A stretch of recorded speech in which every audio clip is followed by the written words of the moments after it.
Picture this. You're swimming in crystal clear water, the sun warming your back, when something brushes past your leg. You look down and see nothing, but 30 feet below, something is watching you. Something that's been perfecting the art of killing for millions of years. Something that doesn't kill because it's hungry, it kills because it can. We think of the ocean as this beautiful, serene place, but beneath those waves exists a world where some creatures don't just hunt for survival. They torture, they play with their prey. They kill far more than they could ever eat. Today, we're diving into the depths to meet the ocean's true psychopaths, creatures whose hunting behaviors would make any criminal profiler deeply uncomfortable. And trust me, what you're about to learn will make you think twice before stepping into the ocean again. Let's start with everyone's favorite whale. Except orcas aren't whales at all. They're dolphins, the largest dolphins on Earth. And that should terrify you because if you know anything about dolphins, you know they're intelligent, they have culture, and they can be absolutely ruthless. Off the coast of California, researchers documented a group of orcas that developed a specific technique for hunting great white sharks. Not just any technique, a surgical one. These orcas learned to flip the sharks upside down, inducing something called tonic immobility, a paralyzed state that makes the shark completely helpless. Then, with precision that would impress a surgeon, the orcas extract only the shark's liver, leaving the rest of the body to sink to the ocean floor. The liver, that's it.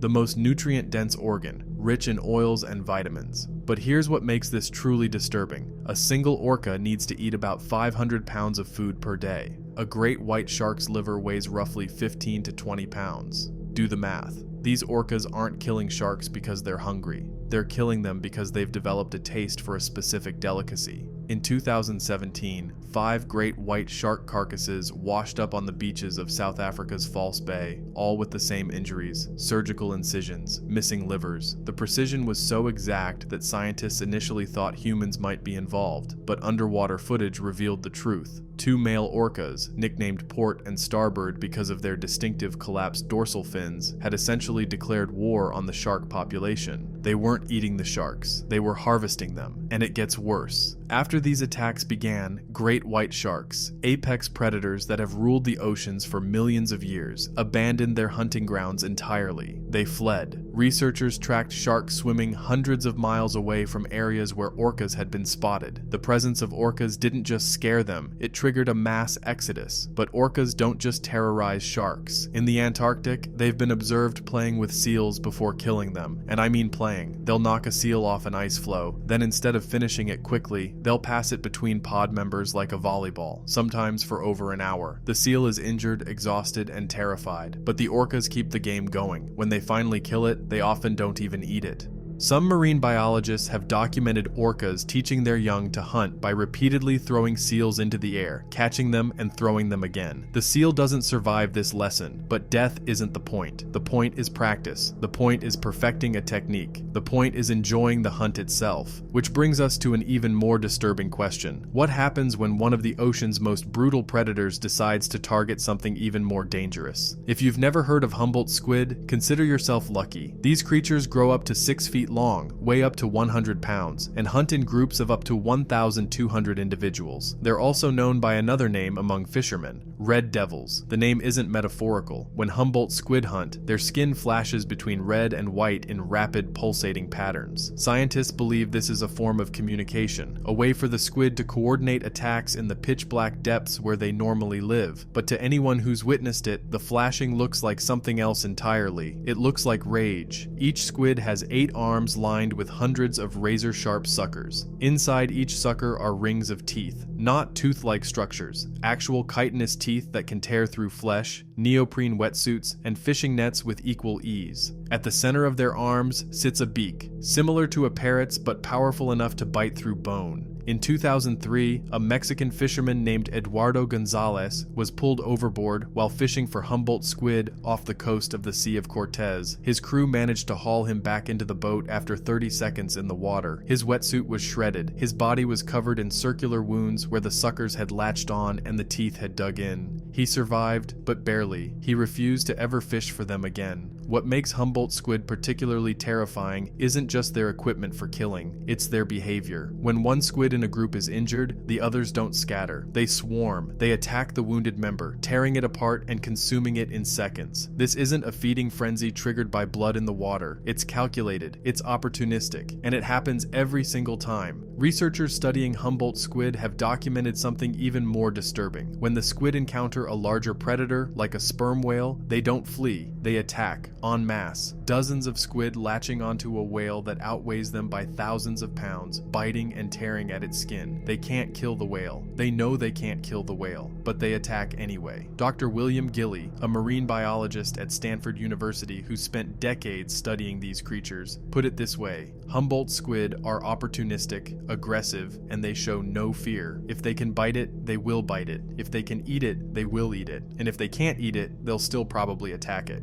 In 2009, divers filming a documentary about Humboldt squid off the coast of California had to abort their mission after multiple squid began ramming into their underwater cameras, not investigating them, ramming them. One squid grabbed a diver's regulator, the device that supplies air underwater, and tried to rip it out of his mouth. The dive was terminated immediately. But at least Humboldt squid live in the deep ocean, right? At least they stay away from shore. Except they don't. Climate change and shifting ocean temperatures have pushed Humboldt squid populations farther north and closer to shore than ever before. In 2013, thousands of them washed up on the beaches of California. Beachgoers who tried to throw them back into the water were attacked. Several people required medical attention. And while we're talking about creatures that hunt in groups with military precision, there's one more species we need to discuss. One that's smaller than the Humboldt squid, less famous than the orca, but potentially even more dangerous. It looks harmless, beautiful even, a cone-shaped shell with intricate patterns, small enough to fit in your palm, moving slowly across the ocean floor like any other snail. Except this isn't like any other snail. This is a cone snail. And if it stings you, you might have just minutes to live. There are over 800 species of cone snails, and all of them are venomous. But a handful of species possess venom so potent that there is no antivenom, no treatment, no cure. If you're stung, the only thing doctors can do is provide life support and hope your body can outlast the toxin. The venom itself is a cocktail of hundreds of different compounds, each one designed to attack a different part of the nervous system. Some paralysis your muscles, some stop your heart, some shut down your ability to breathe. The snail doesn't pick which compounds to use. It injects all of them, every single time. But here's what makes cone snails truly psychopathic. They're ambush predators that hunt prey much larger and faster than themselves, and they've evolved a hunting strategy that borders on the sadistic. Most cone snails hunt fish that can swim, fish that can see them coming. So the snail developed a solution. It has a long, flexible proboscis, basically a tongue that can extend several inches from its shell. At the end of that proboscis sits a harpoon, a disposable, venom-filled harpoon that the snail can fire like a projectile. When a fish swims past, the cone snail fires. The harpoon embeds in the fish's flesh, and the venom begins to work immediately. Within seconds, the fish is completely paralyzed. It can't swim, it can't escape, but it's still alive, it's still conscious. And now the snail, moving at its glacial pace, extends its proboscis and begins to swallow the fish whole. The fish is eaten alive, unable to move, unable to fight back. In 2004, a diver named James Roll was collecting shells off the coast of Guam when he spotted a beautiful cone snail. He picked it up to examine it. The snail stung him through his glove. Roll later described the sensation as being hit by a freight train made of electricity. Within minutes, his entire arm was paralyzed. Within 10 minutes, he couldn't breathe on his own. He survived only because his dive partner immediately recognized what had happened and got him to the surface, where emergency responders were able to provide artificial respiration until the venom wore off. The entire ordeal lasted 6 hours. 25 people are known to have died from cone snail stings, but the actual number is likely much higher because many of these deaths occur in remote areas, far from medical facilities, and are often attributed to drowning rather than envenomation. And here's the truly unsettling part. Scientists have discovered that cone snail venom doesn't just paralyze prey, it contains compounds that function as stimulants. These compounds keep the fish's heart racing, keep its metabolism running at full speed, which means the fish remains fully fully aware of what's happening as it's being consumed. It feels everything. But cone snails aren't the only creatures that have weaponized chemistry to become perfect killers. There's another species, one that takes a completely different approach to murder. Antarctica seems like an unlikely place for a psychopath. The frozen continent, devoid of trees, devoid of land predators, where the biggest threat seems to be the cold itself, except there's something lurking beneath the ice, something with a smile that would make a horror movie villain jealous. Leopard seals are massive. Females, which are larger than males, can grow to 12 feet long and weigh over 1,000 pounds. They have elongated heads, powerful jaws, and teeth that look wrong. Not seal teeth, not sea lion teeth, teeth that belong on something much more dangerous. Their front teeth are sharp, designed for gripping, but it's the back teeth that tell you what this animal really is. They're tricusped, meaning each tooth has 3 sharp points, and they interlock when the jaw closes, creating a biological cage that nothing can escape from. Leopard seals eat penguins. A lot of penguins. And the way they eat penguins is what earns them a spot on this list. They don't just bite the penguin and swallow it. They can't. Penguins have tough skin, dense feathers, and bones that are difficult to digest. So the leopard seal developed a technique. When a leopard seal catches a penguin, it grabs the bird by the feet and begins to shake it. Violently. The force of the shaking is so extreme that it literally tears the penguin's skin off. The skin comes off in one piece, like removing a wetsuit. What's left is muscle and organ meat, which the seal then consumes, leaving the penguin's skin floating on the surface of the water like some kind of macabre balloon. Researchers studying leopard seal behavior have documented seals shaking penguins for several minutes, long after the bird is dead. They've documented seals that catch multiple penguins, skin them, and then don't eat them. They've documented young leopard seals practicing this technique on inanimate objects, perfecting the motion, preparing for their first kill. But leopard seals don't just hunt penguins, they hunt other seals, and when they hunt seals, they're even more brutal. In 2003, a British marine biologist named Kirsty Brown was snorkeling near an Antarctic research station when a leopard seal attacked her. The seal grabbed her by the legs and pulled her underwater. It held her there, 60 feet below the surface, until she drowned. Then it left. It didn't eat her. It didn't even attempt to eat her. It just killed her and swam away. This wasn't an isolated incident. Leopard seals have attacked divers on multiple occasions, always using the same technique. Grab, pull down, hold until the victim stops moving. These aren't defensive attacks. These aren't cases of mistaken identity. Leopard seals are testing whether humans are prey, and sometimes they decide we are. Dr. Tracy Rogers, who studied leopard seals for over 2 decades, describes them as curious, intelligent, and absolutely fearless. She's documented leopard seals stalking researchers across the ice, following them for hours, watching them,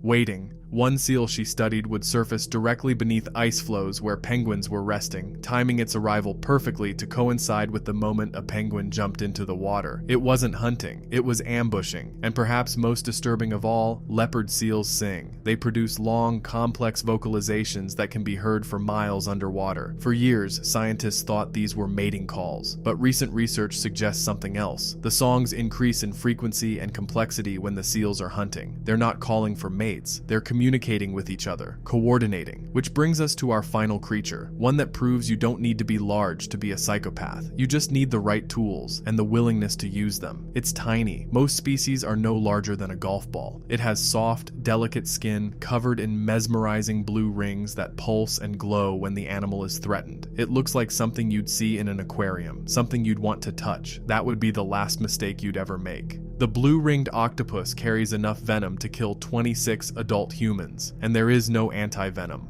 None. If you're bitten, and you will likely not feel the bite because it's so small, you have minutes before the paralysis begins. First your lips and tongue go numb, then your vision blurs, then you can't move your arms, your legs, your chest, and finally, you stop breathing.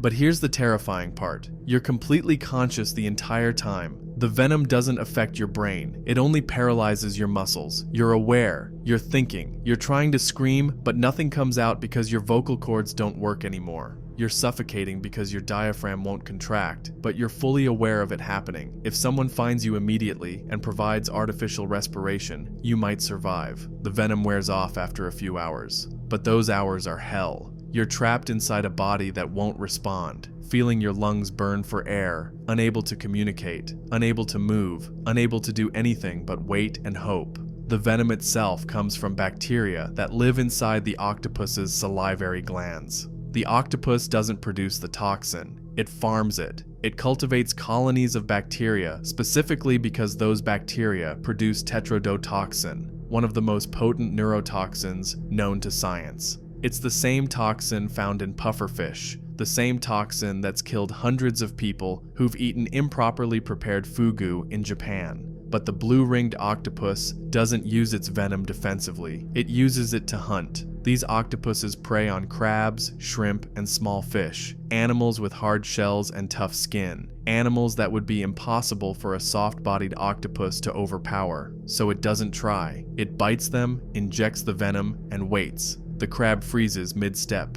The shrimp stops swimming. The fish hangs motionless in the water. And then the octopus begins to eat, drilling through the shell with its beak, injecting digestive enzymes, liquefying the animal's insides, and consuming them. In 1967, a man in Australia picked up a blue-ringed octopus to show his friends how pretty it was. He was dead within 20 minutes. In 2006, a woman in Indonesia was bitten while washing seaweed in shallow water. She collapsed on the beach and died before anyone could get her to a hospital. In 2014, a tourist in Thailand ignored warnings and picked one up for a photo. He survived, but only because a local dive master immediately recognized what had happened and spent the next 4 hours manually breathing for him until the venom wore off. And here's what makes this even more disturbing. The blue-ringed octopus is not naturally aggressive. It doesn't hunt humans. It doesn't see us as prey or as threats, but it will bite if you touch it, and its bite looks like nothing, a tiny pinprick. Most people don't even realize they've been bitten until the symptoms start. There's no pain, no burning, no swelling, just a small mark that wouldn't concern anyone who didn't know what they were looking at. And by the time you realize something is wrong, it's too late. The venom is already in your system, already shutting down every muscle in your body except your heart and your brain, leaving you trapped inside yourself, fully conscious as your body betrays you. The ocean covers more than 70% of our planet's surface. It's deeper than Mount Everest is tall. It contains ecosystems we've never seen, creatures we've never classified, and behaviors we don't yet understand. And in those depths live animals that don't just kill to survive. They kill with precision. They kill with strategy. They kill because they've evolved to be perfect at it.